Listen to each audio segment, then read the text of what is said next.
जय श्री राधा कृष्ण भगवान जी की जय। श्रीमद् भगवत गीता की जय। पितृपक्ष की मंदिर श्री बंसी वाले महात्मा यूट्यूब चैनल की ओर से हम आप सभी भक्तों का हार्दिक अभिनंदन करते हैं। जैसा कि आप सभी जानते हैं कि पितृपक्ष अर्थात श्राद्ध का पावन समय चल रहा है और इन श्राद्ध के दिनों में श्रीमद् भगवत गीता का पाठ करना बड़ा ज्यादा शुभ कहा गया है। श्रीमद् भगवत गीता के पाठ करने या इसको सुनने मात्र से पितरों की सद्गति हो जाती है, उनको मोक्ष मिलता है।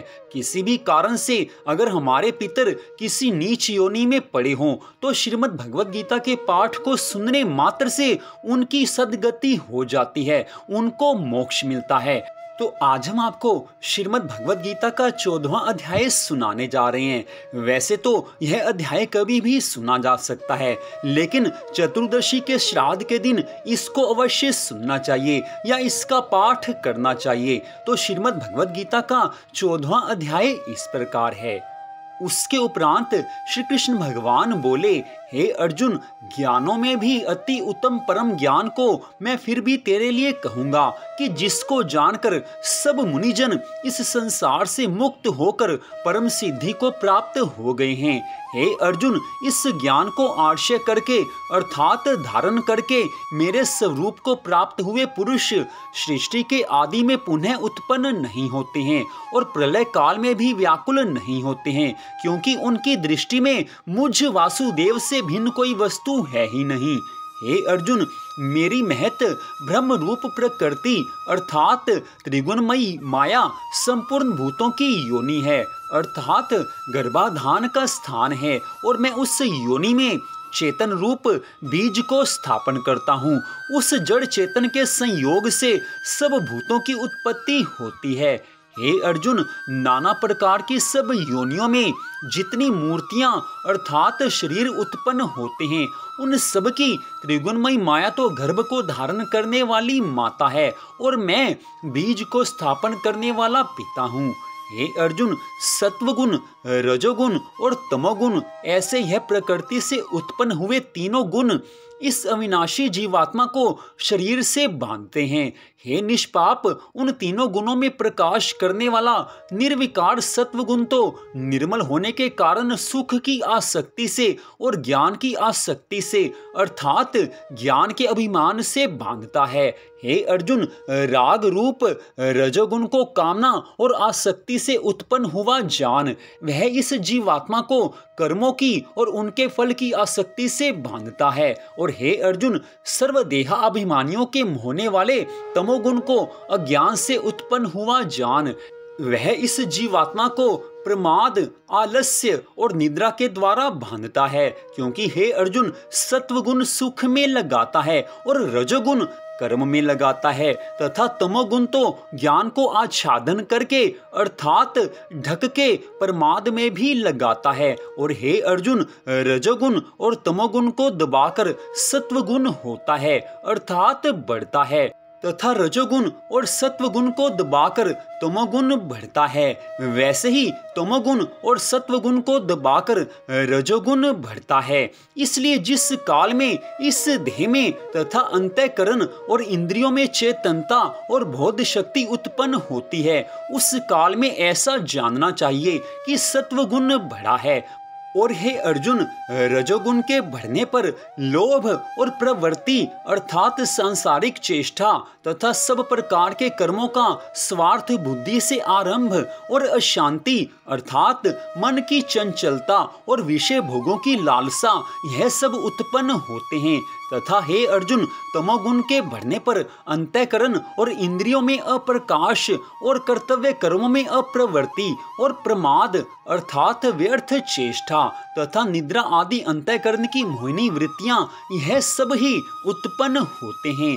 हे अर्जुन, जब यह जीवात्मा सत्वगुण की वृद्धि में मृत्यु को प्राप्त होता है तब तो उत्तम कर्म करने वालों के मल रहित अर्थात दिव्य स्वर्ग आदि लोकों को प्राप्त होता है। रजोगुण के बढ़ने पर अर्थात जिस काल में रजोगुण बढ़ता है उस काल में मृत्यु को प्राप्त होकर कर्मों की आसक्ति वाले मनुष्यों में उत्पन्न होता है, और तमोगुण के बढ़ने पर मरा हुआ पुरुष कीट पशु आदि मूढ़ योनियों में उत्पन्न होता है। क्योंकि सात्विक कर्म का तो सात्विक अर्थात सुख ज्ञान और वैराग्य आदि निर्मल फल कहा है, और राजस कर्म का फल दुख और तामस कर्म का फल अज्ञान कहा है। सत्व गुण से ज्ञान उत्पन्न होता है और रजोगुण से निस्संदेह लोभ उत्पन्न होता है, तथा तमोगुण से प्रमाद और मोह उत्पन्न होते हैं और अज्ञान भी होता है। इसलिए सत्व गुण में स्थित हुए पुरुष स्वर्ग आदि उच्च लोकों को जाते हैं, और रजोगुण में स्थित राजस पुरुष मध्य में अर्थात मनुष्य लोक में ही रहते हैं, एवं तमोगुण के कार्य रूप निद्रा प्रमाद और आलस्य आदि में स्थित हुए तामस पुरुष अधोगति को अर्थात कीट पशु आदि नीच योनियों को प्राप्त होते हैं।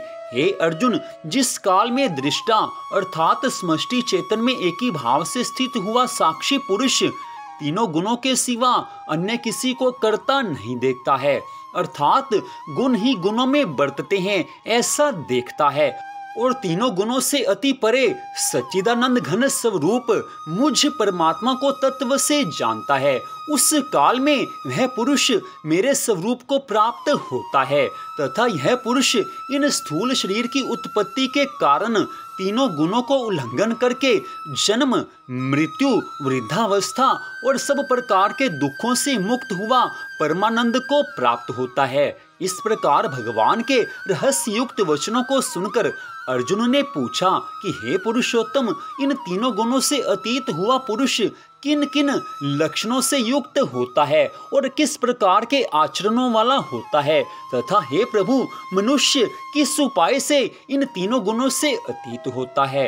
इस प्रकार अर्जुन के पूछने पर श्री कृष्ण भगवान बोले, हे अर्जुन, जो पुरुष सत्व गुण के कार्य रूप प्रकाश को और रजोगुण के कार्य रूप प्रवृत्ति को तथा तमोगुण के कार्य रूप मोह को भी ना तो प्रवृत्त होने पर बुरा समझता है और न निवृत्त होने पर उनकी आकांक्षा करता है, तथा जो साक्षी के सदृश स्थित हुआ गुणों के द्वारा विचलित नहीं किया जा सकता है और गुण ही गुणों में बरतते हैं, ऐसा समझता हुआ जो सच्चिदानंद घन परमात्मा में एक ही भाव से स्थित रहता है एवं उस स्थिति से चलायमान नहीं होता है, जो निरंतर आत्म भाव में स्थित हुआ दुख सुख को समान समझने वाला है और मिट्टी पत्थर और स्वर्ण में समान भाव वाला और धैर्यवान है, तथा जो प्रिय और अप्रिय को बराबर समझता है और अपनी निंदा स्तुति में भी समान भाव वाला है,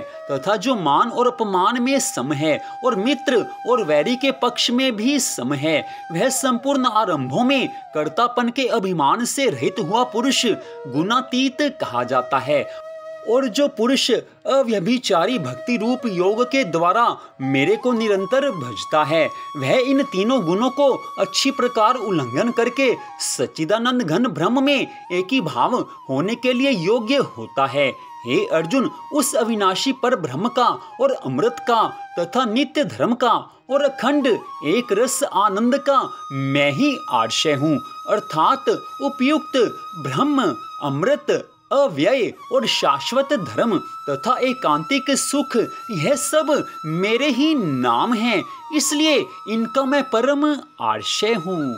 इति श्रीमद् भगवद गीता रूपी उपनिषद एवं ब्रह्म विद्या तथा योग शास्त्र विषयक श्री कृष्ण और अर्जुन के संवाद में गुणत्रय विभाग योग नामक 14वां अध्याय। तो इस प्रकार श्रीमद् भगवद गीता के 14वें अध्याय का यहीं पर विश्राम होता है। श्राद्ध पक्ष के दिनों में चतुर्दशी के श्राद्ध के दिन इस अध्याय का पाठ अवश्य करना चाहिए या इसको सुनना चाहिए। इससे पितरों को मोक्ष मिल जाता है, पितरों की सद्गति होती है। आज भी जिस घर में प्रतिदिन श्रीमद् भगवद गीता का पाठ सुना जाता है या श्रीमद् भगवद गीता के पाठ को पढ़ा जाता है, उस परिवार के ऊपर पितरों की कृपा बनी रहती है। पितरों का आशीर्वाद उस परिवार पर बना रहता है। इससे परिवार में खुशियां आती हैं। इसलिए विशेष प्रयत्न करके प्रतिदिन श्रीमद् भगवद गीता का पाठ सुनना चाहिए या पाठ करना चाहिए। इससे मनुष्य के जीवन में सुख शांति आनंद आते हैं, भगवान के चरणों में प्रेम बढ़ता है। तो मंदिर श्री बंसी वाले महात्मा यूट्यूब चैनल की ओर से श्रीमद् भगवद गीता के 14वें अध्याय को आज आपने सुना। आप सबका हार्दिक धन्यवाद। श्री राधा कृष्ण भगवान जी की श्रीमद् भगवद गीता की अनंत कृपा सदा आप सब पर, आपके परिवार पर बनी रहे, इसी मंगल कामना के साथ जय श्री राधा रानी सरकार की, जय श्री कृष्ण भगवान की, जय श्रीमद् भगवद गीता की। जय जय श्री राधे, जय जय श्री राधे, जय जय श्री राधे श्याम।